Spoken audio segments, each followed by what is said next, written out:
సద్గురుభ్యో నమః.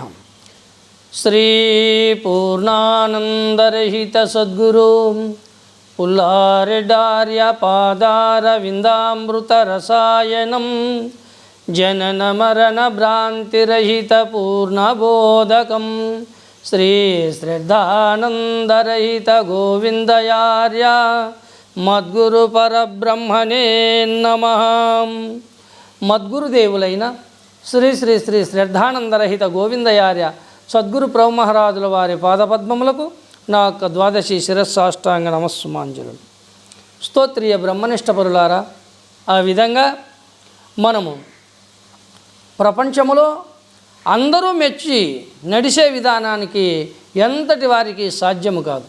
కాబట్టి జనులందరూ మెచ్చి నడువ హరిహర శతముఖరాదులకైన తరము గాదన మనకిక వశమౌన చూడ దాత్రిని పుత్ర అంటాడు గురువుగారు.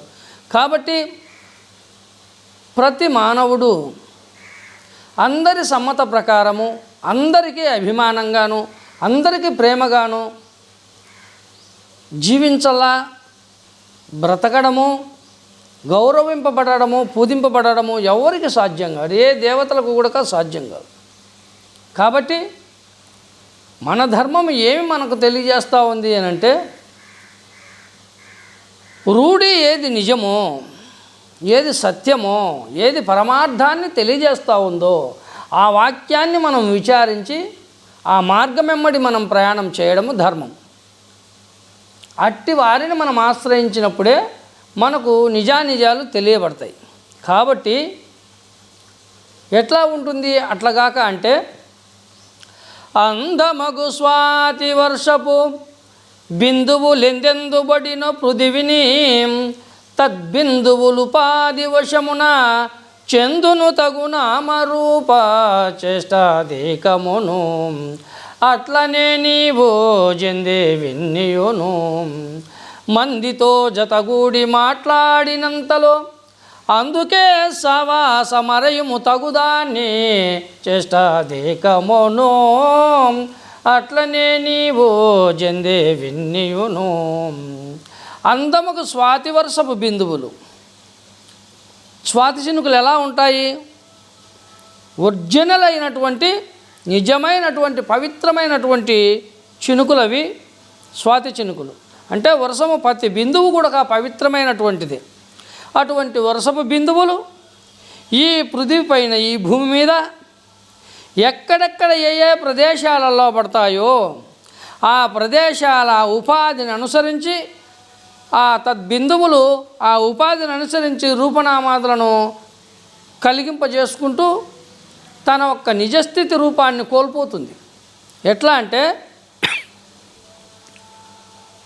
నల్లరేగడిలో పడినటువంటి నీళ్లు నల్లగా పారిపోతాయి, సౌడు రేగడిలో పడిన నీళ్లు సౌడు రేగడిగా మారిపోతాయి.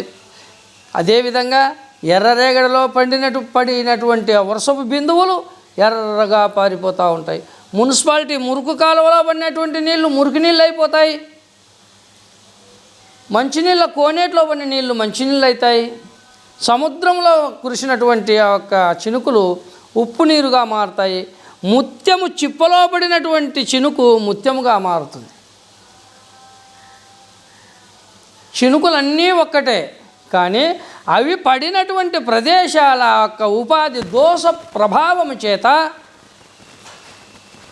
ఆ చినుకులు ఆ విధంగా రూపాలను పరిణామం చెందుతూ ఉన్నాయి. ముత్యము చిప్పలో పడినటువంటి చినుకు ముత్యముగా ఏ విధంగా మారుతూ ఉందో, నిజమైనటువంటి సద్గురువుని ఆశ్రయించినప్పుడు మానవ జన్మకు నిజమైన సార్థకత. నిజగురు అనగా ముత్యము చిప్పలాంటి వాడు. అందులో పడినటువంటి ఆ చినుకు ఏ విధంగా ముత్యమైందో, సద్గురు సన్నిధానానికి చేరినటువంటి సద్భక్తుడు నిజమైనటువంటి పరమార్థాన్ని తెలుసుకొని తన జన్మను సార్థకత చేసుకుంటాడు అని మనకు ధర్మం బోధిస్తూ ఉంది. కాబట్టి ప్రతి మానవుడు మొట్టమొదట భద్రమైనటువంటి తన లక్ష్యము ఏమిటో ముందు ఎన్నుకోవాలి. ఏమిటి మానవుడు? అందుకే మొదట అన్నాడు గురువుగారు, మానవుడు చేయబూనిన దానిని లోతెరిగి చేయదగునని మదిలో నేనెరిగి నీకు చెప్పితి అన్నాడు. ఏమిటి మానవుని నిజమైనటువంటి కర్తవ్యము? నిజంగా మానవుని లక్ష్యం ఏంది అంటే, నేనెవరు, నేనెక్కడి నుండి వచ్చినాను, ఈ శరీరము బాహ్యమైనటువంటి భౌతికమైనటువంటి ఈ శరీరము వదిలితే నేనేమైపోతాను, ఎక్కడ పోతాను, పరమార్థమనగా ఎటువంటిది, నేను ఎలా తెలుసుకోవాలి, మోక్షమనగా ఏమిటి, జన్మరాహిత్యమనగా ఎటువంటిది ఇత్యాది నిజమైనటువంటి విచారణ మనస్సులో కలిగినప్పుడు అట్టి సంశయ నివృత్తి కోసము సద్గురువుని ఆశ్రయించవలసిన అవసరం ఉన్నది. అప్పుడే మనము నిజమైనటువంటి పరమార్థాన్ని తెలుసుకునేదానికి వీలవుతుంది. మానవ జన్మను సార్థకత చేసుకునేదానికి మనకు చక్కని మార్గము అవకాశం ఏర్పడుతుంది. అందుకే మానవుడు ఏమి చేయదలుచుకుంటాడో దాన్ని పూర్ణత్వంగా దృఢీకరించుకొని మనస్సులో 1-2 సార్లు ఈ మార్గము, నేను ఎన్నుకున్న మార్గము నిజమా, ఇది పరమార్థం వైపు ప్రయాణం చేస్తుందా, మధ్యలో ఆగిపోయేదానికి వీలవుతుందా, ఇటువంటి విషయాలన్నీ పూర్ణత్వంగా గ్రహించి సద్గురువుని ఆశ్రయించినప్పుడే సత్యమైనటువంటి పరమార్థాన్ని మనము తెలుసుకునేదానికి వీలవుతుంది. అందుకే భద్రాద్రాంకితమనబడేటువంటి యొక్క కందార్థధర్వులో గురువుగారి యొక్క ధర్మాన్ని, పరమార్థమును గురించి మనకు కృష్ణప్రభుల వారైనటువంటి సద్గురుదేవులు పూర్ణత్వ భావాన్ని తెలియజేస్తూ వచ్చినాడు. అందుకే ప్రతి విషయాన్ని కూడా మానవుడు పూర్ణభావము చేత ధర్మ మార్గములో ప్రయాణించేదానికి, పరమార్థాన్ని తెలుసుకొని తన జన్మను సార్థకత చేసుకోవడానికి సద్గురువే మనకు శరణాగతుడు. అందుకోసమై ఈ ప్రపంచంలో ఎన్నో కార్యాలు చేస్తూ ఉన్నాం. ఎన్నో జపతప యజ్ఞయాగాది నియమనిష్ట క్రతువులు, ఆచారాలు, అభిషేకాలు, అర్చనలు అన్నీ చేస్తున్నాం, అన్నీ వింటూ ఉన్నాం. అదీనుగాక ఎంతోమంది మహాత్ములు, బ్రహ్మంగారు అన్నారు, మహానుభావుడు, నేనే దేవుణ్ణి అని ప్రత్యక్షంగా వచ్చి నేనే దేవుణ్ణి అని చెప్పేటువంటి వాళ్ళు కూడా వస్తారు నాయన కలియుగంలో రాబోయే రోజులలో అని అన్నారు మహానుభావుడు. అలాగే వస్తున్నారు, నేనే దేవుణ్ణి చెప్పుకునే అటువంటి వారు వస్తున్నారు. కానీ నేనని దేవుడు ఎప్పటికీ చెప్పడు. ఎందుకంటే ఆయనకు రూపనామాలే లేవు. నేనని ఎలా చెప్తాడు? నేననేదంతా మాయే. అందుకే అన్నాడు కృష్ణప్రభుల వారు, నేననని బ్రహ్మలోపల లేనిదే సంభవము నొందె లీల, తనకు దామేను జగములై వెలిసెను, నేనది మృగజలము రీతి నిజమోగాదనుచు, లోకులనేటి గజిబిజి వినుసు, మానసమున వారి మాట కామోదించి, దానికి ఈ బోధను తగునంచు వినజేస్తి, నిజమోగాదనుచు, లోకులనేటి గజిబిజి వినుచు. నాయన, పరమార్థాన్ని తెలుసుకోవడం కోసము నిజమైన మార్గంలో ప్రయాణం చేయమని గురుధర్మం మనకు బోధిస్తూ ఉంది. కాబట్టి ప్రతి ఒక్కరము కూడా సద్గురు సన్నిధానానికి చేరి పరమార్థాన్ని తెలుసుకోవడం కోసమే మనం ప్రయత్నం చేయాలి. కానీ ఎవరు ఎంతటి వారు కూడా నేను దేవుణ్ణని చెప్పుకున్న అవతారమో నిలబడలేదు. ముందు వాక్యాలలో విన్నాం కదా, ఎంతటి అవతార పురుషుడైనా తనను నిలుపుకున్నాడా? తన దేహం నిలబడిందా? ఏ అవతారము నిలవదు. ఎందుకంటే అందరూ కాలగర్భంలో కలిసిపోవలసినటువంటి వాళ్ళే. ఎంతటి అవతార మూర్తులైనా కాలగర్భంలో కలిసిపోవలసినది. ఈనాడు మనం అనుకునేటువంటి 33 కోట్ల మంది దేవతలు ఏ ఒక్కరన్నా కూడా మనకు కనిపిస్తూ ఉండారంటే ఒక్కరు లేరు. ఏమైపోయినారు? అందరూ కాలంలో కలిసిపోయినారు.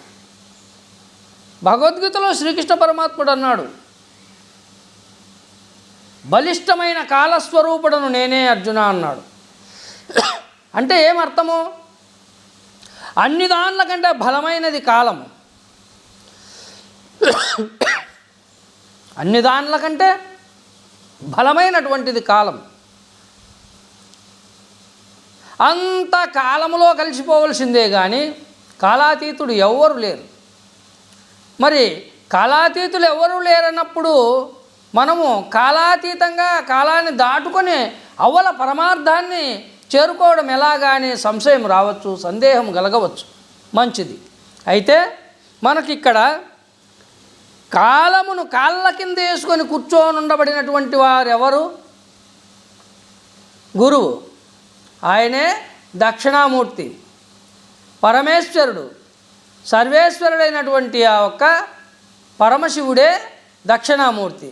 ఆయన పాదము కిందనే కాలుడు పీఠమై ఆయన పాదము కింద ఉండబడినటువంటి కాలం. ఆయనే కాలాతీతుడు.